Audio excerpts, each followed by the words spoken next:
All right, welcome to episode 19 of the Bedroom Studios official podcast. First episode of the new year. After a 2-week break, I came back from tour. It was great. I enjoyed it. Lots of seeing new places or playing new places as well, but we're not here to talk about that. We're here to talk about musicians. And the first guest of the new year is Oliver Carter. And if that name rings a bell, it should, because this man is up almost every day at an open mic showing off his originals. How are you doing, Oliver? Good. How are you doing? Oh, I'm doing pretty well. It's the snow decided to come right after work, so I'm not pleased about that, but so be it. We're still in the winter time. So let's see here. Frank, how long has it been a year yet since you've been making noise? Almost a year. Almost a year? All right. So how did you decide, or how did you hear about here, just the HRM? Because you're not from the HRM. I lived here for probably 2.5 years before moving out to Lunenburg. Oh. So I was a little... Oh, I thought you were from there. No. I originally grew up in Toronto. Oh, you're from Toronto. Toronto originally. No, I'm kidding. Can't say that word over in the East Coast. So then what made you jump here then from Toronto? I went to Concordia University for 2 years in Montreal, and then I came out here just to kind of get away from kind of finding a new horizon. Okay. And yeah, I found that the music that I was making in Montreal and Toronto wasn't as resonating with me as much as I wanted it to. Really? And so the music out here I found like really pulled me. And so are you saying that's what kind of like made you decide to write the stuff you have now, or were you writing it over there and they were like, no, this ain't it? The stuff I have now is really kind of a response to where I've been and what I've done. So okay. I only started writing last year. Really? And so that was kind of capturing the last probably 5 or 6 years of being in Nova Scotia and in the Maritimes. Oh wow, okay. Wow, okay. Already got an album after a year of writing, okay. That was, so you originally, like when you moved over, it wasn't right to Lunenburg, but it was the HRM first, and then you decided to move down? Yeah, I stayed at my parents'. They got a little place in Dartmouth, and then they found a place in Mahone Bay, so I stayed at theirs in Dartmouth. Was living and working in Halifax during COVID, so there wasn't a lot of open mics or live music going on right then. Of course. Oh, I didn't even touch the music scene until after I graduated, when they decided to start doing live music again. I was just indoors, just playing an instrument, and then I heard, I was like, oh, you can play music at places? Cool. I'm gonna try that. But it's been a lot since. We're going on, what, 3.5 years now since I've been playing live music. It's great. Definitely a lot of doors have opened. I enjoy that a lot.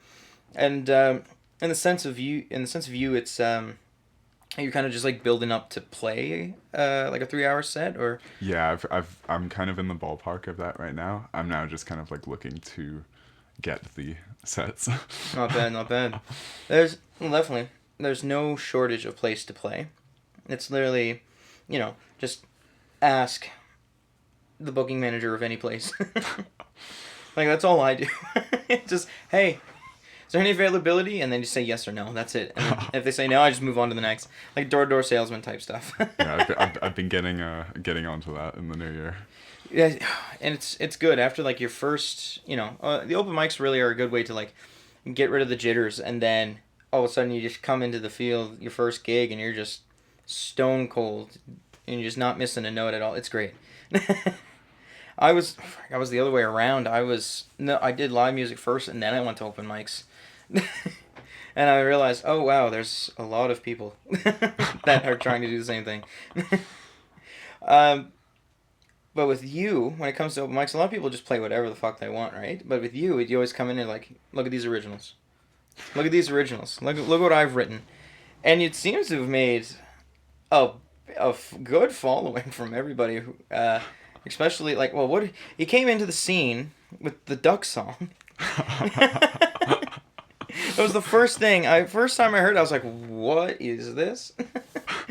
Like the lyrics. Let's look at the lyrics, shall we? The ducks are up to something. They're building a machine. I saw one. What was it? I saw one look the other day. It looked just like James Dean. Yeah, I was like, I saw it yesterday. It looked just like okay. James Dean. I was like, what is that? What is the meaning behind that? So are you like, is this like storytelling? Is this scenario writing? What is this? Even at this time of year, if you go outside, really anywhere in Lunenburg County, you'll hear ducks, and Really? that's really the where it all started, is just hearing them, Okay. listening to them. Okay. Really? Even in this cold weather, you think they would have gone down south to be warm? That's weird. Okay. And it's just like, man, these ducks are like annoying as hell. You hearing them every morning, or like, what was the? I think they're I think they've got something going on that is far beyond our understanding. Okay. Because when I first heard the duck song, and then it's just like I look at the cover art, and I was like, "What are you looking at?" Oh, a duck. It's actually a loon on the cover. I wasn't able to find It was a duck, loon. so it's a loon. And then your copyright is Mallard Ink. It's like, this man really likes his ducks. On, but what was it? Right off the bat, that whole album, start to finish, there is a lot going on there.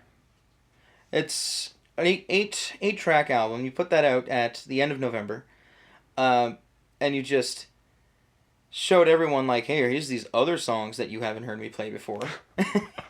Like the opening track, Blue Noser.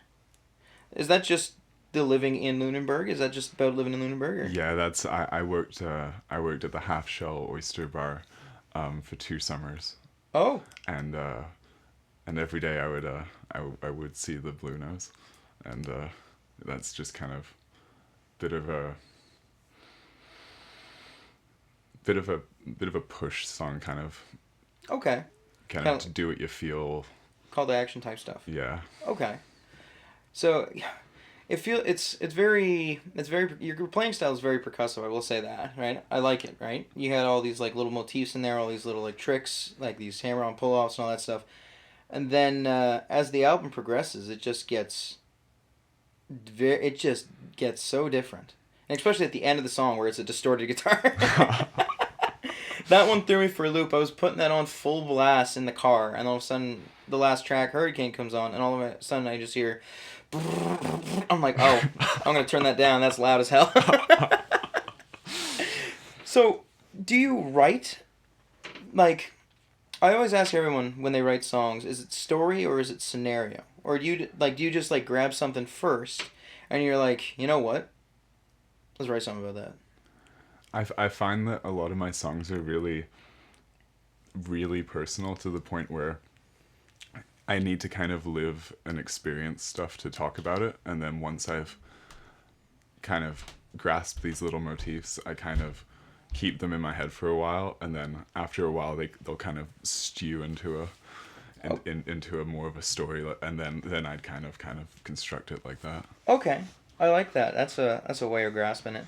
So is it just you'll build chord progressions or A section, B sections in your song, and then when it comes to lyrics, is it just like all at once, or is it just like you got to take a time on it? It's usually all at once when it finally comes to the surface. It's usually the ink to the paper is kind of just letting it flow. That's kind of part of the process. So I'd find that like. I'm still trying to get there. It takes forever to write songs. There's times that I'll be able to go start to finish, which is great, and then there's times that it's just like, I got nothing, dude. Like, I'll be like almost done a verse, and I'm like, man, I got nothing to rhymes. Oh, I envy the people that can just write songs effortlessly. So let's talk about the album in general. So everything has to do with something. Let me whip up the album here because I don't remember everything in chronological order. Let's open up. Where is it? Aha! Rural Android. So what was the reason behind Rural Android too? Like what was that? That's kind of working in a lot of different places. Kind of, you feel a little separated, and that's probably where the name comes from. It came to me when I was working a very, very long shift. Oh, geez. So let's talk about another one of my favorite songs on the album here. Stereo Sky. Right off the bat, if you look at Apple Music, your two most listened to songs are Ducks and Stereo Sky, which is pretty good. It's always good to have more than one. So what was the meaning behind Stereo Sky? Like, I heard you say earlier you had to be in a mood to write songs, like me as well. I can't just write willy nilly. I got to be in like a mood to actually write the lyrics and think about just putting either just typing them in or just writing them down. So what was Stereo Sky about? That I drove in my car to Vancouver and back last year, and Oh my god. to record in Victoria, and coming back and then doing the open mics. I live an hour away from Halifax, so kind of being in my car and kind of pulling over to the side of the highway and kind of going, what am I even doing? It was that was kind of really where it started, and like looking up and just kind of bringing it all down upon the paper. So why go to Victoria, BC? That was kind of a whim. That was a bit of fun with one of my old bandmates, and Okay. we recorded a few songs out there. But that was really when I started writing. Was in the second studio we went to. The engineer there, he wouldn't do a freestyle session. He wanted something on paper, so he was like, "You better come back with some songs." So I was up all night in a motel in Victoria, and came back to the session the next day with some songs and hammered them out, and okay. came back home and really just started writing. It kind of got the bug then. You said bandmate. Were you in a band? It was a hardcore duo. Oh shit. Yeah. Okay. We didn't play any shows or anything, but Hardcore duo. we went off. We went off. That is such a divide from what I'm hearing off the album.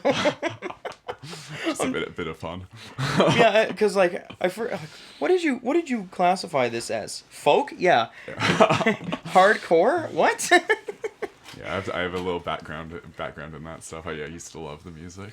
Holy shit. Okay, this is new. I did not imagine that. You like come into the scene kind of just pulling like a Bob Dylan here and be like, hey guys, listen to my songs. Listen to how good my songs are. And I mean, I will say though, it does have like a following. Like it's a lot of people love the Ducks song. Everyone's like, you sing about the Ducks? For me, it's literally I'll always yell Stereo Sky or Hurricane. Those are my go-tos. That was actually last night. I was like, one of the guys was talking to me, and then I quickly just go, hold on, Stereo Sky, and then I was like, oh, he's doing it. I really do like that. Nothing's better than someone approaching you and saying, "Hey, you're the duck guy." Oh, has that happened? I love it. It's happened a lot. Oh my god, you're the duck guy. Oh my gee. That's funny. That's actually funny.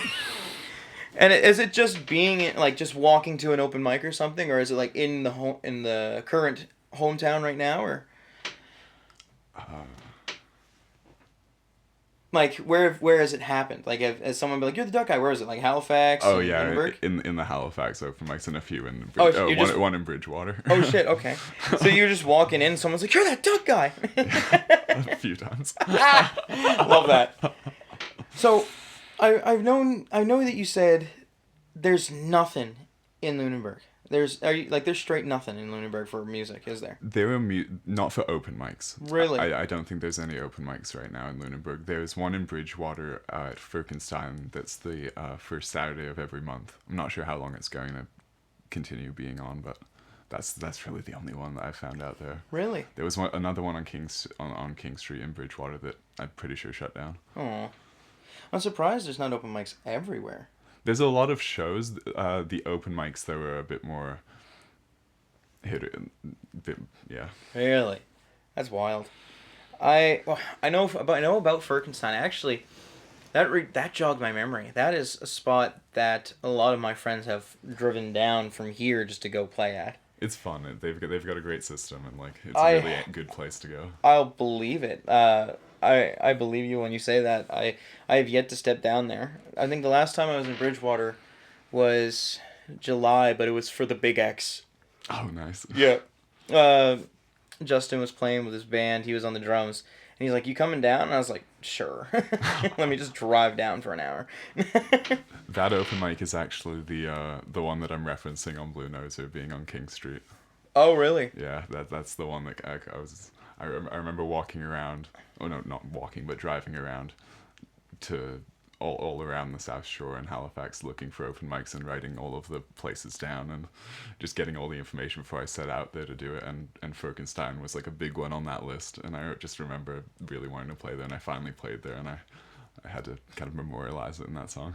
Okay, I gotta re-listen to those lyrics. I gotta actually like listen now. Okay, I didn't. Oh, really? Well, there's a lot going on in that song. Oh my goodness, man has so many underlying meanings. Like you really sat down and was like, you know what? I'm gonna hit him with so many things. No one's gonna know what I'm talking about. People are gonna have to decipher this. It's my life. So, how many songs do you have?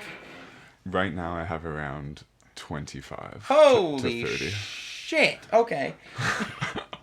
All I knew about was like 10. Because you do the album, and then you do Heat, and then what's the one in E? Bully? The Big Bad Bully. The Big Bad Bully. Those are the only 10 that I know. 30! You could do a whole fucking 3-hour show of just originals. That's wild, dude. Holy. 2025. Oh my goodness. Oh my god. And to play originals, that'd be friggin' wild. Just to do a straight up all original show. No one does that. I don't even do that.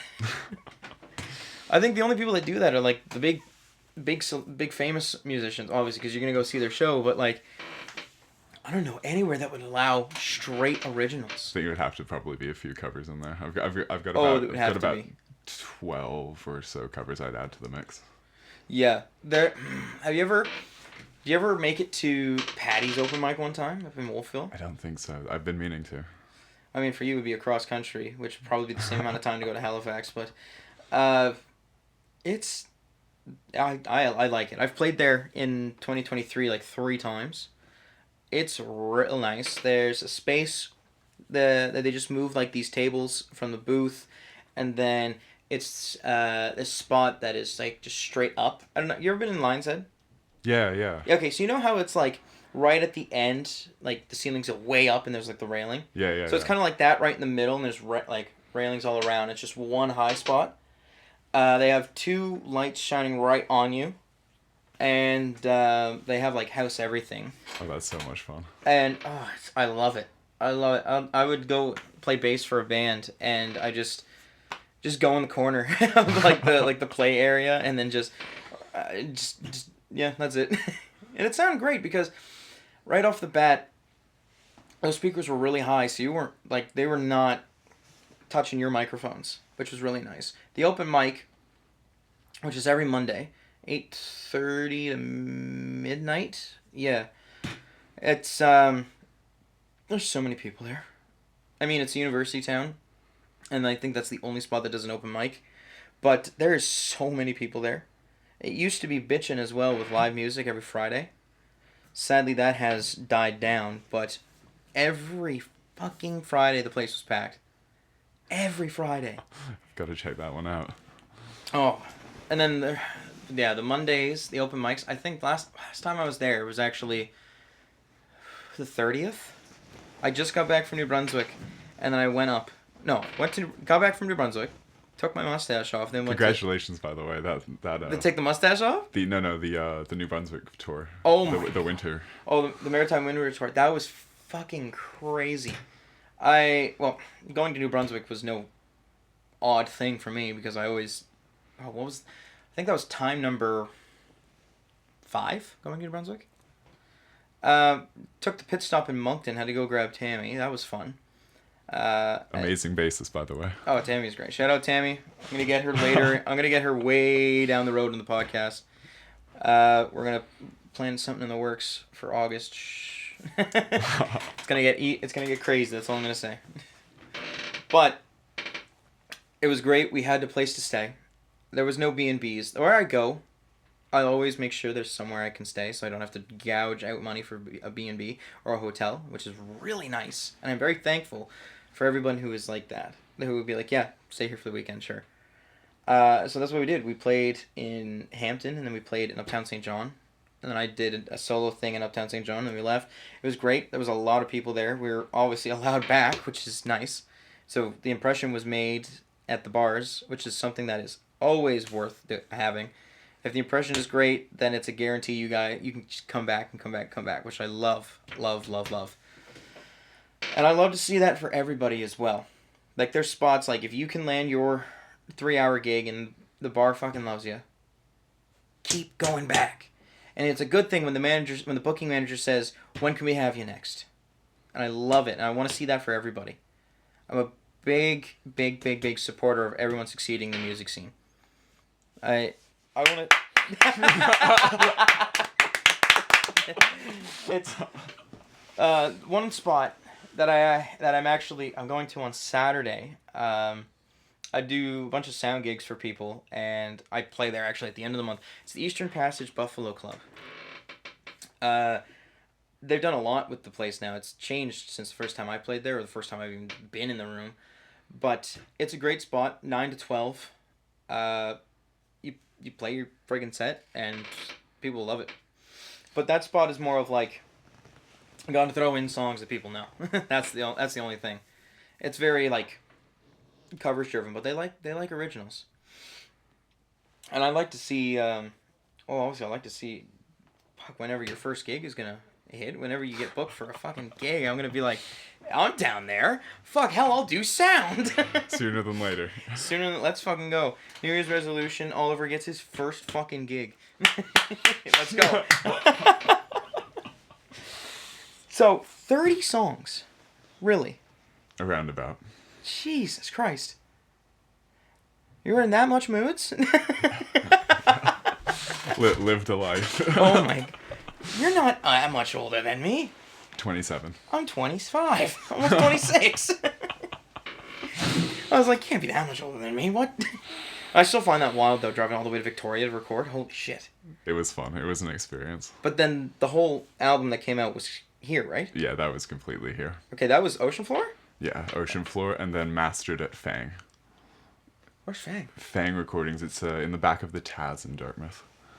Oh. It's, who owns it? It's, Peel, I think. I don't know his name offhand, but famous Nova Scotian musician. Oh man, it's tough when you don't remember the mastering engineer's name. Oh no, he didn't master it. That was I believe Thomas. Who's Thomas? A great mastering engineer. Oh, okay.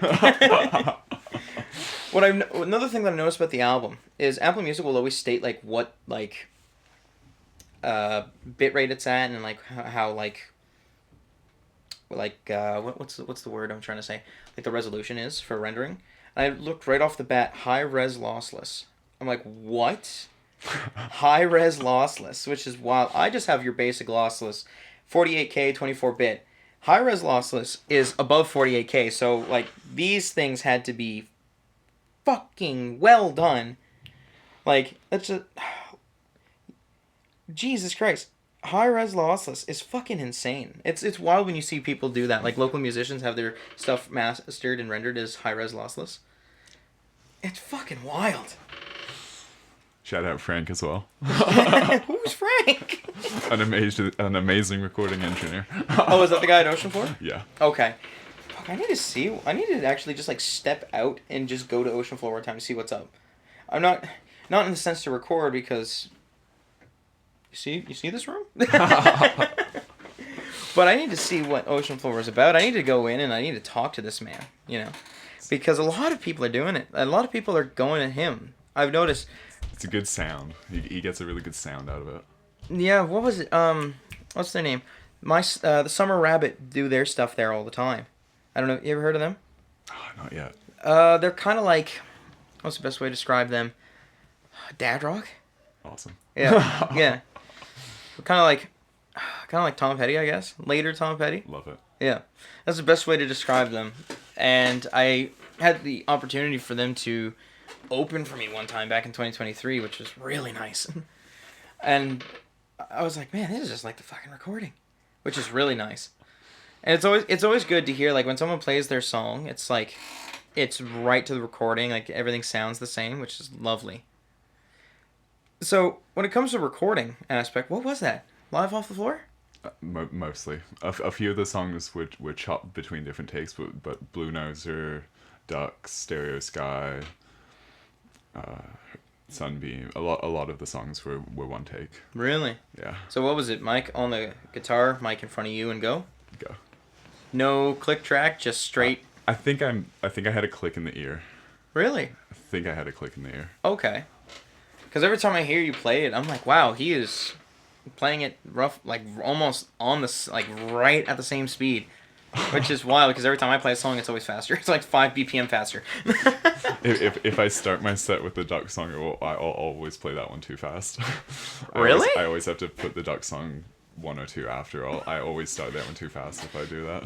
So, let's talk about songs that aren't on the album. So right off the bat, so how would you do this? Are you just gonna do like 8 or 10 song albums at a time, or? Yeah. Okay. So, what's Heat about? Working at the restaurant? Yeah, that's also about the restaurant, just being on the line and genuinely working in heat.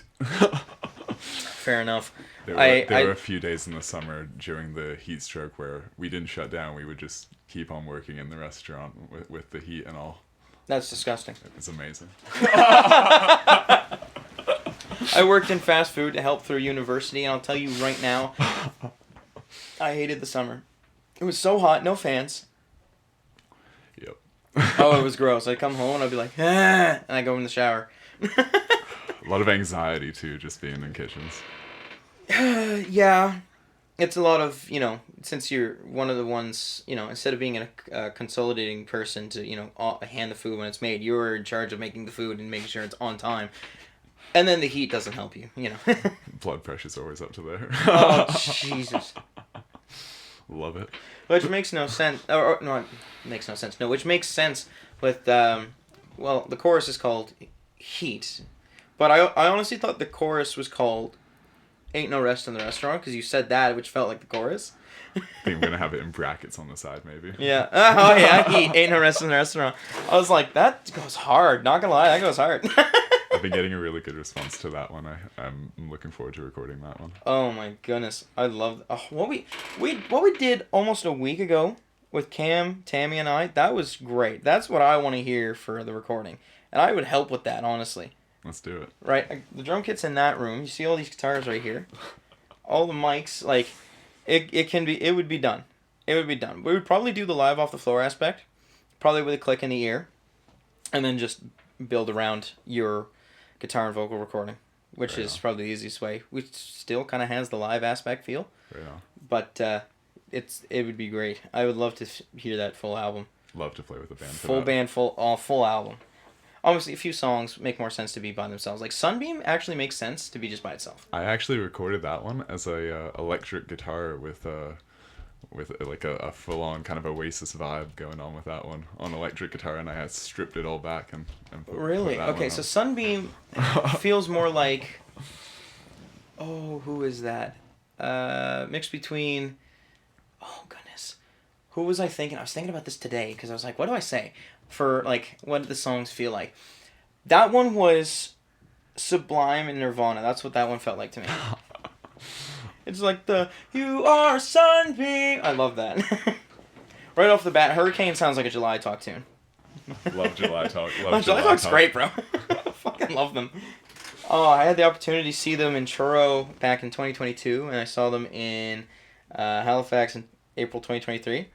Oh my god. I'll tell you right now, if you ever go see them live, like, Peter, when he's up on the stage, he is bouncing around like a blue arse fly. Like, He's got to be on something to be bouncing around like that.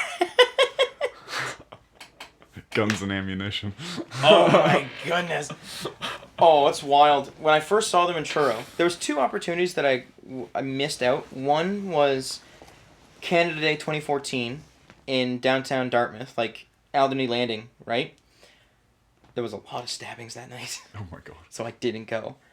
Mom was like, no, don't go, you're gonna get stabbed. There was like several stabbings. Whenever I go do a show in Dartmouth, my mom's always saying the same thing. You're gonna get stabbed. Even though they lived there. Exactly. It's like, oh, I'm gonna go to the Dahlia. Don't get stabbed. It's like, fuck, dude. And then there was another time in Halifax, but I wasn't 19, I was 17, so I couldn't go in. So I was so happy when I first saw them in Truro. And I'm in like back at line, because it was all like stand. It was all like you have to stand to play, and I wasn't in the VIP section. I was just in the normal like general section. I just yelled, like everyone was yelling Summer Dress, and they finally played it like near the end of their set. Summer Dress! Like it finally happened. Oh, it was great. And then the new album, because that's when they played in Halifax, right off the bat they opened with the first song, which is fucking wild of a song. The drummer being able to keep that fucking time and just keep playing that is wild. I don't know if you... The song's called After This, but it's like... Like the whole time. And I was like... They gotta be on something. To keep it that in time, they gotta be on something. Like, my arms would be fucking sore. Just keep constantly... Just the hi-hat, just... I would be sore after that. Soul right to the vein. Oh, what was another one that... Okay, you know what? One of the Stereo Sky, I don't know why it hits me so much. Because I'm trying to think, where the fuck have I heard something that, like, similar? Just by, like, the tempo and, like, the chords and, all, like, the prettiness and all that stuff. I'm just trying to think, where the fuck has that... It sounds like it's from a Sonic game. You're playing Sonic, it's just like you're just playing a level and it's just like I'm like, that hits, bro. That fucking hits. Electronic version would go hard. Oh, electronic version would fucking go nasty, bro. 16-bit. No, full band would be good on Stereo Sky and Hurricane. In my opinion, those 2 songs would go fucking nasty, bro. I'm thinking of doing the whole thing kind of with electric and the big band. Oh man. Fucking Christ. It's so good. I don't know why. Like, what? Like, stop. Your songs are too good. Thank you. It's, like, from, like, just hearing a song about ducks building something to all of a sudden, like, making this bangers of songs. And I think the first song I played with you was The Big Bad Bully. Yeah. You're like, just E. And I'm like, what else? E. And I'm like, oh, okay. E minor, and here we go. That's all I was doing. I was just like fucking around in E. I was like, yeah. That was a good one. It was fucking good. Literally just E, but I was like, man, this tells a lot. And same with Heat, which is just F sharp minor, but it tells a lot. I need to know your little fucking motifs, your little riffs in your songs, so I can actually like play them. When it comes to like, if we play Heat, because you got that like, I need to know that, honestly, especially for tonight if we're gonna go play that. Oh, for sure. Oh man, so the goal is like, is it like one album a year basically? Right now I'm really hoping for one album every 3 or 4 months. 3 or 4. Holy shit. That's a lot. Oh man, have you ever, has the idea of getting on the radio come across your mind? I've started sending it out yet to like different ones like CBC and stuff. I haven't heard back yet. All right. A good thing is always hit up local radio stations. They love getting new stuff all the time. Right? And then certain stations will, ones that aren't locals, that are, bigger names, like certain songs will stick and they'll take them, which is really good as well. I think, what do you call it? Try Q104. Just try it. Right and see if they'll play one song at least. Obviously, they might play Hurricane because that's the heaviest. Or Stereo Sky, maybe. Stereo Sky, you know, okay. This is what the other song I was thinking about. Drive by, what's that band's name? You know the song Drive? Whatever tomorrow brings, I'll be there. That's what that feels like. The chords. It just, even though I know it's not in the same key, but it feels like just that upbeat, you know? I love it. I would definitely send it off to Q104 and try and get it on the Sunday night. Be an absolute surprise if like he enjoyed the whole album. If Tom Bedell enjoyed the whole album and he got you in for an interview. That'd be great. I'm trying to land one of those. That would be swell. It's good. Also, what else? The stations here. There's Dalhousie. They'll take that. CIOE just over there in Lower Sackville. They'll take that. They'll take that and friggin' run with it. Especially since it's digitally released.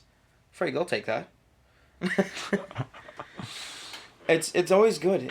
It also helps with like name building. And on top of that, certain radio stations go through SOCAN, so you get royalties, which is nice. Apple Music does this thing where it shows what stations or what places are playing your songs. Like cool. There's like an analytic for radio spins, which is really nice.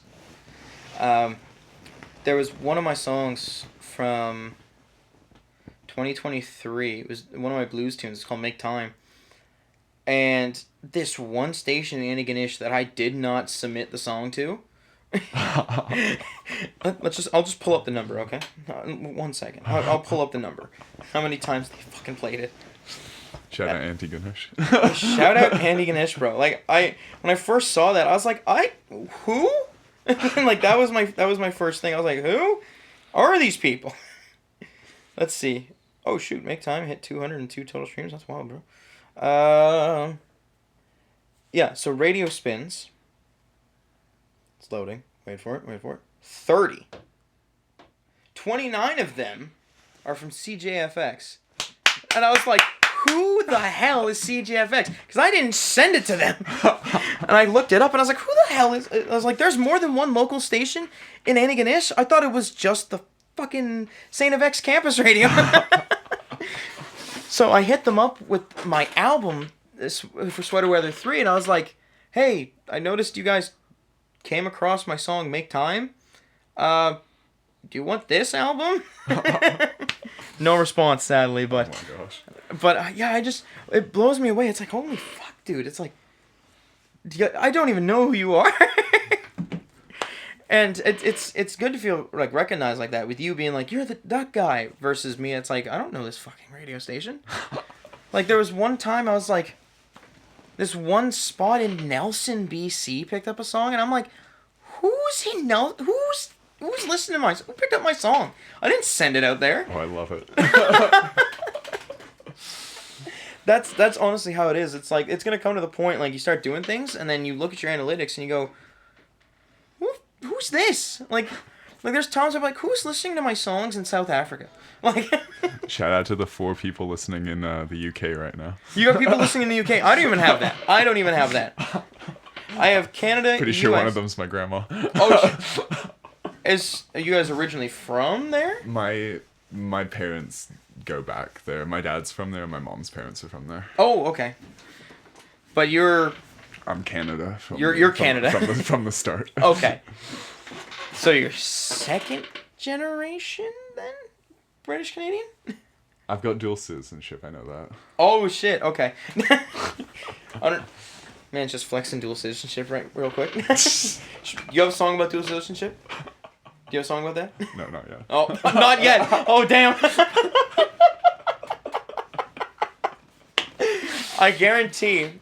There's gonna be one day you're gonna walk into Nova Mike's like, here's a song about my dual citizenship. It's called Over the Water. What is a pond? What is a pond?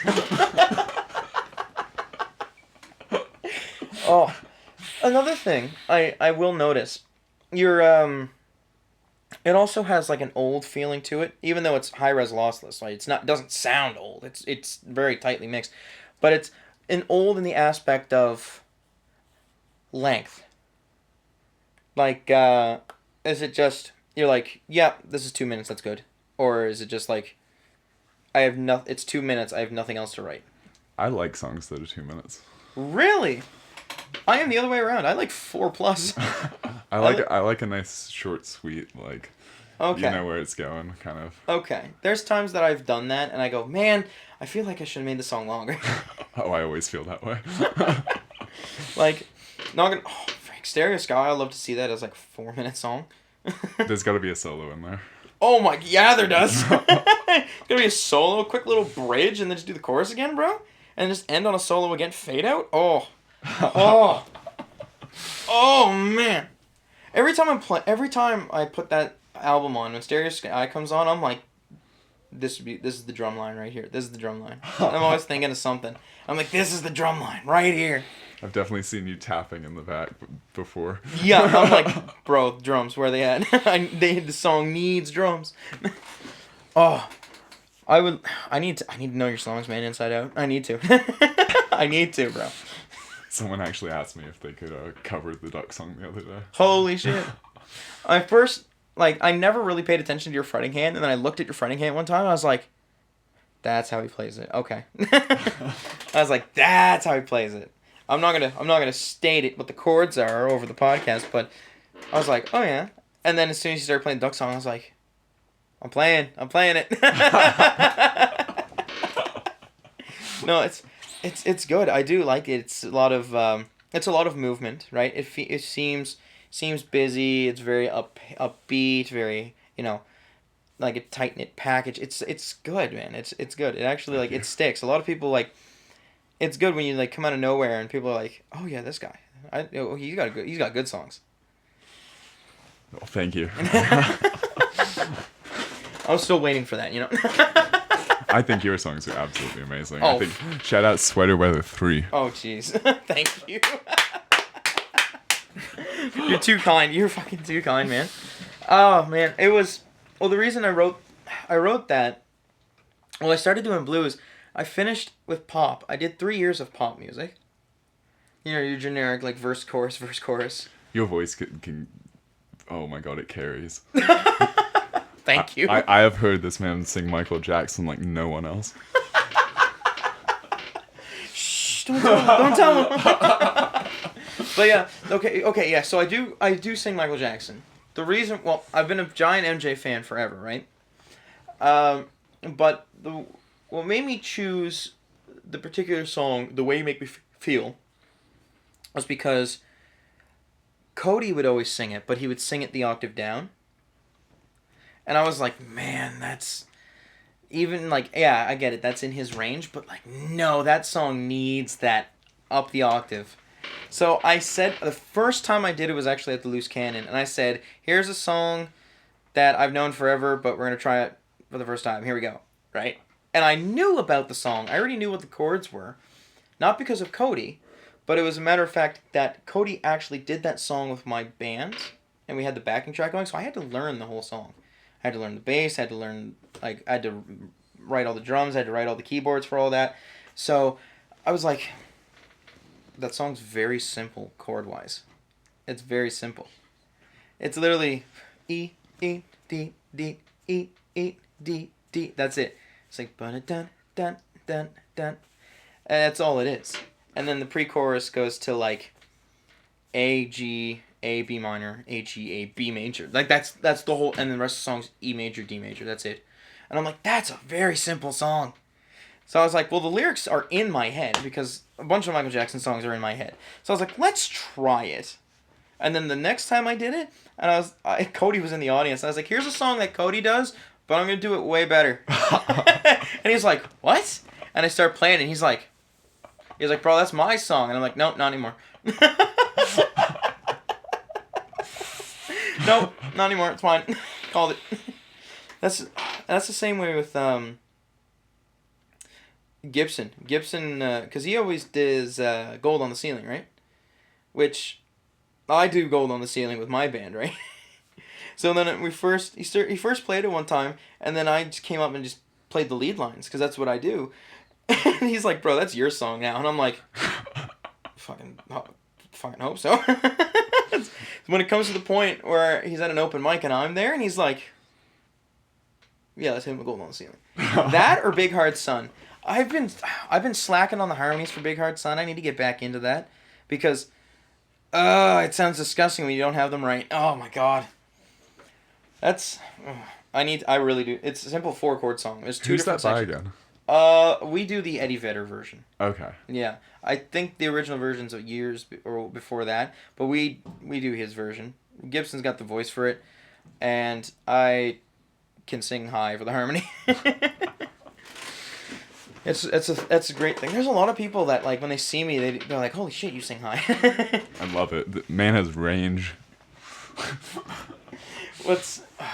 We were playing in Truro. This is the last show, and my friends who live in Truro, they came to see us, and they were like, we didn't expect you as a big man to sing high, and I was like, what the fuck does that mean? What does that mean? It's like, well, look at you, and I was like, oh, thanks. What's funny is a few female singers that can sing high. It's like I can match it or go higher. It's hilarious. When who else does that? My friend Tyler Daniels. He plays drums and sings, and his harmonies are always on point. And what's funny is he can sing high too. So whenever he's matched with like a girl singer, he can sing higher. I've done it before. I've at an open mic. One of my friends, she sings some songs that are pretty high, and then I just go over, and I'm like harmonizing on the high, and then the person playing guitar with her is like, "Oh man, you gotta stop." I'm just taking the woman part here, just singing high. Well, that's like with me and July Talk, right? Because you know I think you were telling me about Peter that and the Leah other day. sing, right? And I mentioned this last night. There's two people that I've done that song with one of my friends.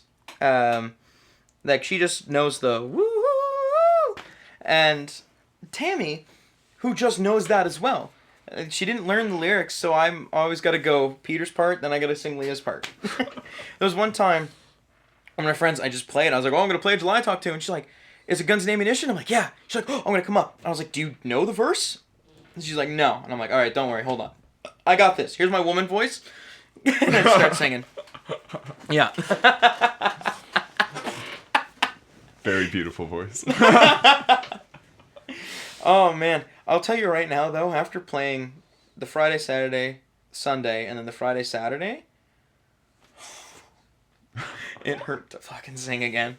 It hurt to sing it. When I went down to the Sunday sesh, literally on that Sunday, they're like, you gonna sing? And I'm like, no.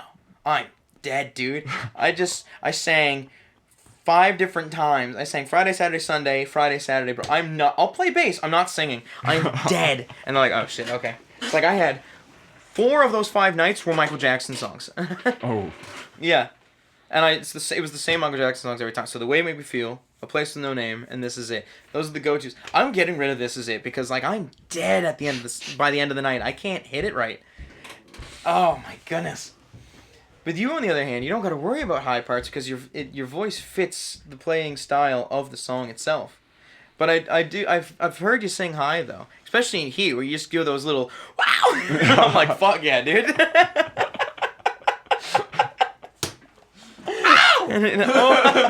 I love it. I'm like, bro's getting wild, and I was like, Not it's sure what time. that was. Yeah, it's time for guitar solo. Here we go. That's the cue. You got to give him the. That's the Tom Petty cue for a solo. He always does like one of those squawks before a solo. Especially on Damn the Torpedoes. Century City is a good fucking song. He'll do a squawk, the solo hits, and I'm like, then he does a squawk in the solo as well. I'm like, oh man, I love it. I've done squawks. Well, where have I done squawk? I've done squawk on Make Time, and I've done squawk on Fumbling the Bag Blues. Nice. I don't know, it just adds this extra level of like aggression and energy, I guess. I love that name too, Fumbling the Bag Blues. Oh yeah, that was another thing about so Sweater Weather Blues. What my friend pointed out one time, he's like, I like how you write that stuff, and I was like, what? He's like, blues is like an old genre, but you're adding Gen Z stuff terms to it. I'm like, that was the point. I just wasn't taking it seriously. I was like, right off the bat, so like, what was it? Cuffing season? That's a Gen Z term. What else? What else? What else? What else? Yeah, fumbling the bag blues, right? Like fumbling the bag's a Gen Z term. I'm trying to think what else we got here. I think those were like the only like real like titles that were Gen Z wise. But like I would write like I'm a fucking Gen Zer now that I'm 50-year-old writing blues. You know. It's like, oh yeah, this dude's young. I feel like I might be the opposite. I say that though. Then, but the thing is, when it comes to country, I'm playing Waylon Jennings, nonstop, and then it's definitely during that writing process of the album, there was definitely an influence of like, okay, this man wants to swap over to country now. Like this man sounds like he's fed up with blues. He wants to go over to country, which I wasn't fed up with blues. It was just I was just so influenced by like Waylon Jennings that whole year of 2024. Like one of the songs, "Pretty Ladies," that was like the one country song on the album. I liked it. It was good. I wrote it in 432 because I wanted my friend on it, and he swears by 432. 432. Yeah. Well, everyone plays in 440 nowadays, so we just down tune slightly. That's it. Oh, I love it. It's such a like where I put it on the album. It's just it feels cool too because it's that emotional A minor blues song, and then all of a sudden it just calms down to a G cowboy blues, and it's just like, weren't we sad? Now we're happy. That's another thing. Writing happy blues is also a pretty saucy thing. Like I got a few happy blues songs. Teach Me How to Love Again, Seasons Are Changing, Cuffing Season, Pretty Ladies. I Want Your Rhythm. I Want Your Rhythm, Not Your Blues sounds happy, but it's a sad song. Yeah. It's talking about a relationship that's dwindling. That was actually, so Ken Cash was actually the one that wrote that song. There was a lot of, it wasn't the most amount of people on that song, or on the album for a song, but it was like, I think the second most. There was 4 people on it. It was me, Michelle sung it, Ken wrote it, Nick Punch played the guitar solos. But the most has to be the first song, which is, the song is written about a Bible verse. Oh yeah, I was everywhere for this album. I love that. You know, you could be like, oh, I gotta be in a certain mood to write things. And I was like, you know what? Bible verse time. Definitely. And I told people about it, and they're like, what's this song about? I'm like, it's a Bible verse. And they're like, what Bible verse? And I go, Proverbs 5, 3-9. And they're like, what? Okay, let me hear this Bible verse. And I start listening off. They're like, yo, that's wild. That's wild. Because it's about, like, not giving in to, like, promiscuous women. That's what it's about. There's a straight up Bible verse that is against that. And I'm like, that's hilarious. I need to write that. I need to write a song about that. But there was 6 people on that song. Yeah, there was 6 people. It was friggin' it was friggin' crazy. Shout out the Johnsons for being on the guitars for that song. That was great. They are amazing. The Johnsons are amazing. Friggin', sadly, Tom didn't want to be a part of the choir, but he was in the background clapping during the choir breakdown. Seamus just went fucking nuts on the guitars, man. Seamus went fucking insane.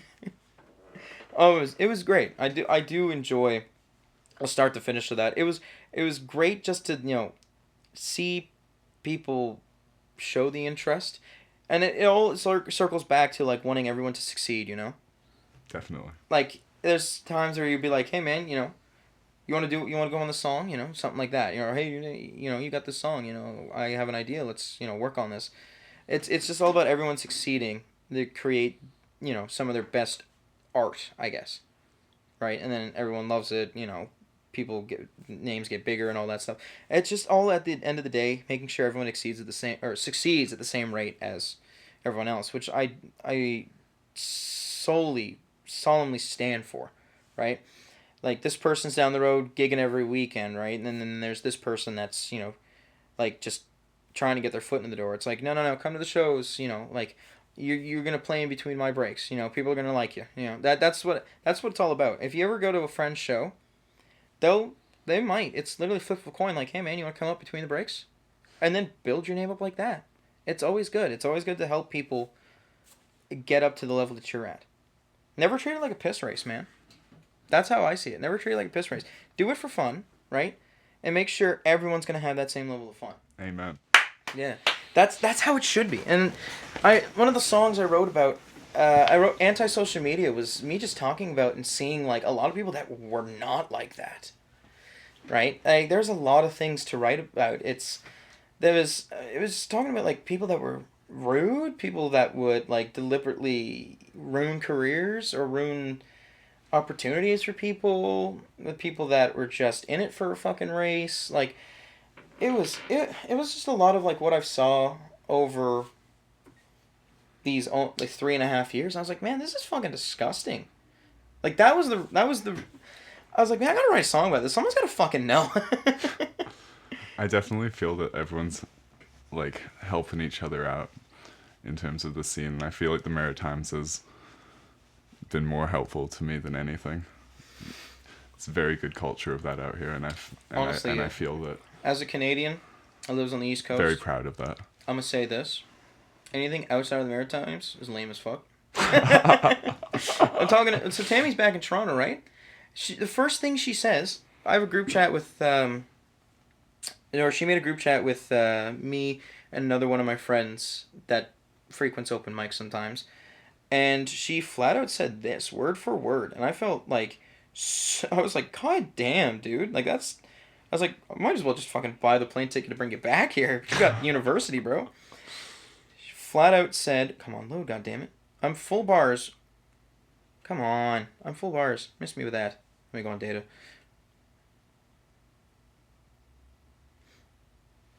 Doesn't want to load. Anyways, so she was like, man, it's been a minute since I've been here, but like, it feels so different. It feels so out of place. Like, it's such a culture shock to come back to Toronto. And I was like, that's sad. I was like, you know what, here's the plane ticket. Come back, you know? I know that feeling. Is there ever an opportunity that you decided to be like, alright, it's time to go back to Toronto for a second, you know? Has there ever happened? Or are you like, man, fuck anything out of the Maritimes? I don't really think I'm going to be settling down anywhere quite soon. I'm going to be trying to travel a lot with the music, so I feel like I will go through Toronto and have a good time doing that. But I don't plan on settling back there ever. I feel like the Maritimes is where I'm meant for. Yeah, I've heard stories from people like just in Ontario in general saying like that music scene is far more vicious than what we have here. We have a level of viciousness and competitiveness and a little bit of toxicity, but it is 10 times worse over there. Right? So again, some people treat it like a piss race.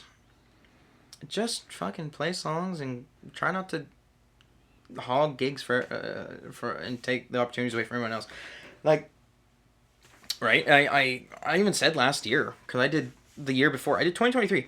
Gigs alone was 31. And I was like, man, I am not doing that again. I did like 25. And I was like, man, fuck. Even that, I mean, I had a lot more things going on too. There was a lot of like behind the scenes work, a lot of sound gigs for people. But I was like, man, that was a lot. I was like, holy, like that was a lot. Like a lot. And I still feel like, when I think about it, I'm like, man, I'm doing a lot of things in this year alone. But then I feel like it's like at the end of the day, it's like, I'm still no one. I'm still no one. A lot of people will talk me up and be nice and say nice things about me, but it's like, I'm still nobody. Like, everyone here is a nobody. It doesn't matter what part of the province or let alone the part of the country you are. Everyone's just trying to have a voice, you know? For me, it's just like, hey, if you like one of my originals or you like my style on a cover, no, thanks, man. You know, like, you know, if you play as well, you know, I like to see what you do as well. You know, all that stuff. Just make friends. Just everyone needs to succeed at the same rate. You know. I mean, that's like every rock star out there. You know, it's like everyone has their own level of success and everyone has played sold out shows and all that stuff. But it's like, everyone's friends with everybody, right? There's some people that, you know, don't like people because someone might have an attitude or something, but people who have made it are more friendly with one another than people that have not made it. At the end of the day, we're all sharing a stage. Right? Right? Don't fucking hog it from people. Like, it's not, like, let someone else shine, right? Like, people know you, people like you. Let someone else have fun, you know? And tip your server. Yeah, tip the servers nothing less than HST of the assigned area that you live in. That's what I always say. Because whenever at the end of my open mics, I go tip nothing less than 15% to the bar staff. I always say that. If I was over in like, what? If I was Alberta's like 2% tax or something like that, I'd be like tip nothing less than 2% to the bar staff. Down in Nashville, if I ever got to play in Nashville, taxes is 9.25%. I'd say tip nothing less than 9.25%. I would at that point I would just say HST. I'd be like tip nothing less than HST to the bar staff. Working their ass off, they deserve it. You know. I always say that. It's always a dream to play in Nashville. Always a dream. I have friends playing in Memphis right now. Oh, hell yeah. I went down just for an award show. Holy shit. It's literally, everyone's got a 4-hour gig. And then you have a half hour to get out. At the same time, this band also has that half hour to set up. Every building right next to one another on Broadway is like that. I'll tell you, it is crazy. It is crazy to play there. Every building right next to each other, right next to one another, is playing something. And there was one building that had 4 floors. Honky Tonk Central, I think the restaurant was called. Each stage had live music. Oh, I've got to go there. Oh, it was fucking wild. Every place had fucking music. And as soon as that band was done, it was a half hour before the next band came on. And it was super fast teardown, super fast setup, sound check, go. And everyone's doing the same thing. They got their fucking QR codes on the screen and like, yo, scan it to tip us for requests. $20 tip for song requests. I'm like, holy fuck, dude. That's wild. That is fucking wild. I went into so many bars and all I saw was fucking QR codes and tip jars. I was like, holy shit. That place is competitive. Like, I say Halifax is competitive. You'd fucking die there, dude. Like, you'd fucking die. Freak, it is not for... If you have sensory issues, do not go down there. Cam Hayes went down there recently, and I was like, that place is overwhelming. He's like, fuck yeah, it's overwhelming. And I was like, you get sensory overload? He's like, almost. I just fucking... Well, I bought the hat down there, and I bought the hat on, and I just... Amazing fucking hat, looked by down. the way. Oh, Jesus. I bought the hat and I just did my best to not look people in the eye. I was like, holy fuck, dude. There's so many people here. Yeah. And, like, you just hear music, loud-ass music. You walk, and then you hear, like, that fades out. And then the next building that starts fading in. It's just, like, a different fucking song. Every building. And it's like, oh, my God. All the drummers have in-ear monitors so they don't hear another band across the street or something. Oh, it was insane. I do like it, though. I say that because when I went there at the end of October, it was like 21 degrees Celsius. Oh my gosh. I was like, man, bring me back. Bring me back. I never thought I'd be a basic bitch, but bring me back. Brian goes, I told you you'd be hooked. And I'm like, I'm hooked on the hot weather. Me too. Oh my gosh. Yeah, we need that hot weather. These negative temperatures? Nah. As a Canadian? Nah. Oh, man, I can't. I don't know why. Like, everyone's like, oh, Canadians, they can withstand the cold. No. We can't withstand the hot either. We can't withstand it. We just deal with it. I mean, we just tolerate. What was it, 2018? Like, the hottest day in, like, the summer was, like, 41 degrees in Nova Scotia. Yeah, I was in the kitchen that day. In 2018? Yeah. Oh, no, 2018. I thought you meant this year. No, 2018. One of the hottest days was 41 degrees. Holy. Yeah. And luckily, it was a day shift, so the sun wasn't hitting us in the face. It was very warm. It was uncomfortably warm in that place. But I was like, 41 degrees. Disgusting. I do not wish 41 degrees in a fast food restaurant on my worst enemy. But now, I'd have to deal with that in the friggin' summertime if I ever played in Nashville. If I ever wanted to play in Nashville, oh, they'd be like, congratulations, here's 40-degree weather. Yeah, no, I'd be in a tank top and a big hat. Oh my God, I'd be wearing long sleeve. I'd be wearing pants. I'd be wearing a hat. I burn. When I was younger, I was like, nah, I don't burn, I tan. No, I fucking burn, dude. And then I tan. I burn, tan, and then the skin starts peeling. That's how it works for me. Oh my god. I played August. Literally August. I was out. I played a set for a half hour. I go back in the shade. My arms are burnt. Oh my god. I'm like, what the fuck? I was so mad that whole night. I was like, my arms are so fucking burnt, dude. I don't want to move. Oh, man. Well. That's heat. That's heat. Yeah. Fucking ain't no rest anywhere. Not just the restaurant. Ain't no rest anywhere, dude. I fucking hate being burnt, because as soon as I'm burnt, I'm just like, not moving. Yeah. I don't want to move. I fucking hate it. No, and I hate putting sunscreen on, bro. I fucking hate it. I'm too hairy. I can't stand it.